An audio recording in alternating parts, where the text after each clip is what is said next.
Enuma Elish, Tablet 2. Tiamat then called together the legions of her demon army, assigning divisions to wage war against her sons, the gods. Tiamat caused more harm for future generations than Apsu. It was related to Ea that she was making war preparations, and Ea took heed of that communication upon receiving it. But he was left speechless and sat without uttering a word. After he considered it at length, however, his ire subsided. He went to Anshar, stood before the one who fathered him, and repeated to him everything relating to Tiamat's plans. "O father, Tiamat, who gave all birth, is set on destroying us.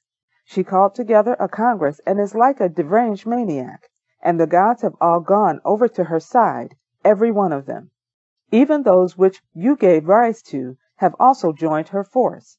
They have gathered around Tiamat and championed her cause.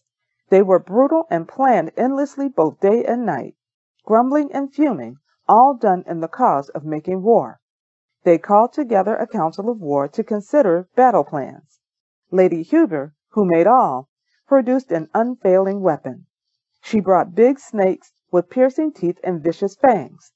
Their bodies she had infused with poison rather than blood, and she caused these raging dragons to emit deadly beams, and to wear mantles of brilliance so that they were like gods. Then the Lady Huber raised her voice, verbalizing the curse. Anyone who gazes at them will be stricken down with horror. They will always raise up their bodies and never back down.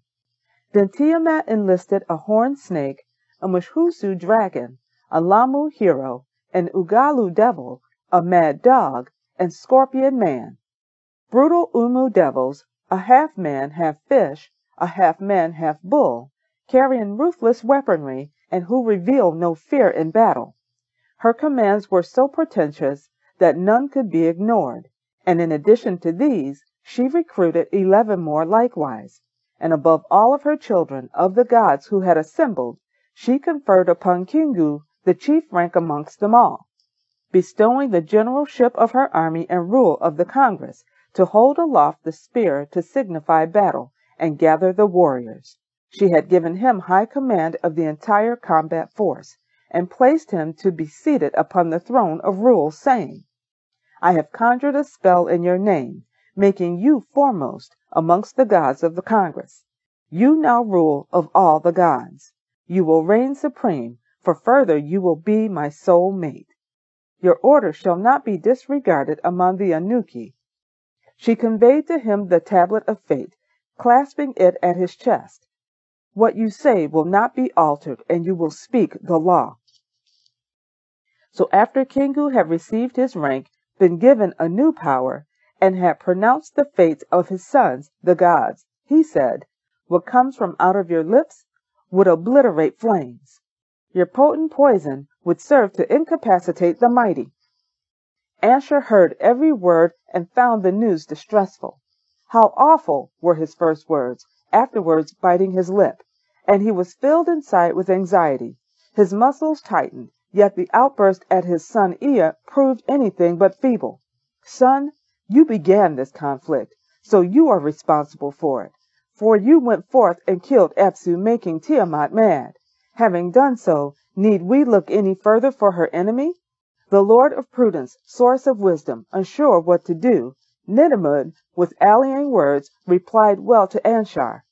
"O my great father, incomprehensibly do you set destinies, holding in yourself the powers of creation and destruction. O Anshar, incomprehensibly do you determine destinies, holding in yourself the powers of creation and destruction. Please refrain from interrupting while I speak as I intend to, and keep in mind that my actions were right and justified, for before I killed Apsu, who was there for him to rely upon? Whereas now there has emerged this assortment of demons, and before I could even approach and defeat him, Kingu, he would already have annihilated me, and what then?" Anshar heard every word, and they were agreeable to him, and he was motivated thereby to speak to Ea, saying to him, "Yes, son, your deeds were without doubt praiseworthy. You can initiate your own attack, strong and determined. Go out and confront Tiamat. Bring an end to her rebellion.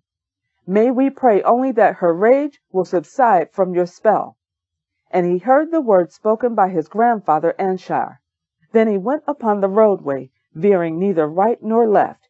Ea continued on, keeping a lookout for Tiamat's battle lines. But he did not make his voice heard, and instead returned. He went before Anshar the king, and humbly beseeched him, "Father, the ways of Tiamat are far too potent for me to handle. I went in search of her route, but my spell was inferior to hers. She holds powers that are alarming, and she is utterly horrific. The forces about her are supreme. None could stand against her. Her great din never subsides, being too much for me to take.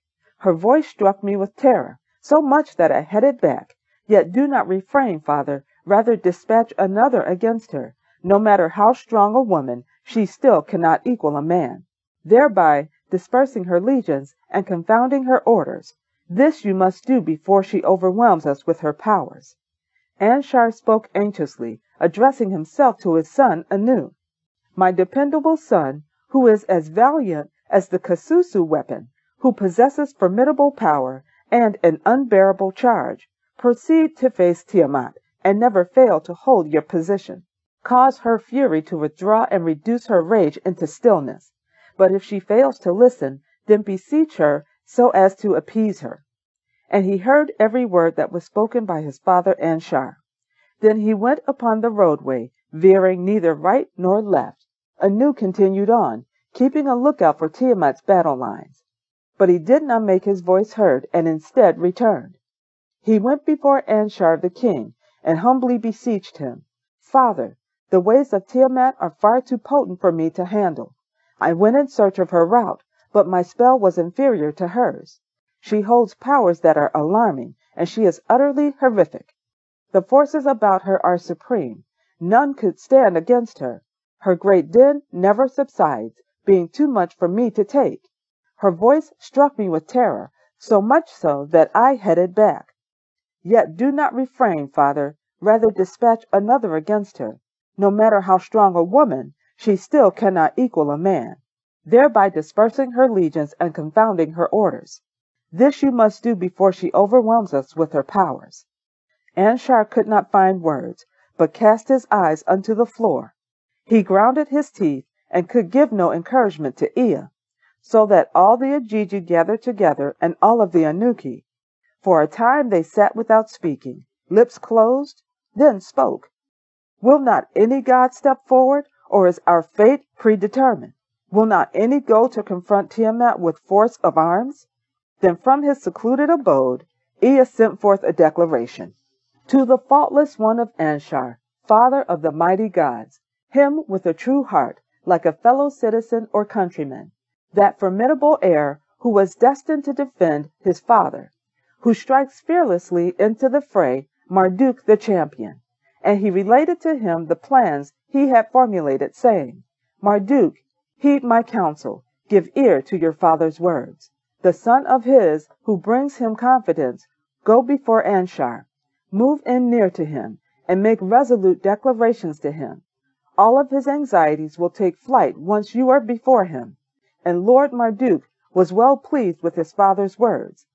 Thus he went and approached to stand in front of Anshar, and Anshar gazed upon him, and his heart filled with glee. Then he kissed him upon the lips and put aside his fears. And Marduk raised his voice to be heard, saying to Anshar, "Father, you must not remain silent, but rather speak to me, and permit me to go. Let me do that which you wish me to do. Anshar, you must not remain silent, but rather speak to me, and permit me to go. Let me do that which you wish me to do." And Anshar raised his voice to be heard, saying to Marduk, "What sort of man would be willing to send you off to this war? Son, this is Tiamat, a female, and she it is who will attack you." And Marduk raised his voice to be heard, saying to Anshar, "O father, you brought me to life. Be glad and of good cheer, for soon your foot will be resting upon the very neck of Tiamat. O Anshar, who brought me to life, be glad and of good cheer, for soon your foot will be resting upon the very neck of Tiamat." Then Anshar raised his voice to be heard, speaking to Marduk, "Go then, son, with my blessings. with all your superior wisdom, and cut Tiamat down to size with your perfect incantations. Go on your way at once, within the chariot of the storm clouds, so that her men cannot advance, but rather make them retreat. And he was gladdened and spoke to his grandfather, saying, Ruler of the gods, deviser of the destinies of the high gods, if I am to be your defender and defeat Tiamat to preserve you, then assemble a commission and proclaim a singular destiny, and rest content among the others within Upshu Ukunaku. For my own words rather than yours will determine destiny. Whatever I accomplish will not be undone, never overturned, and the verdict that issues from my lips never be rescinded. Peace and blessings to you all.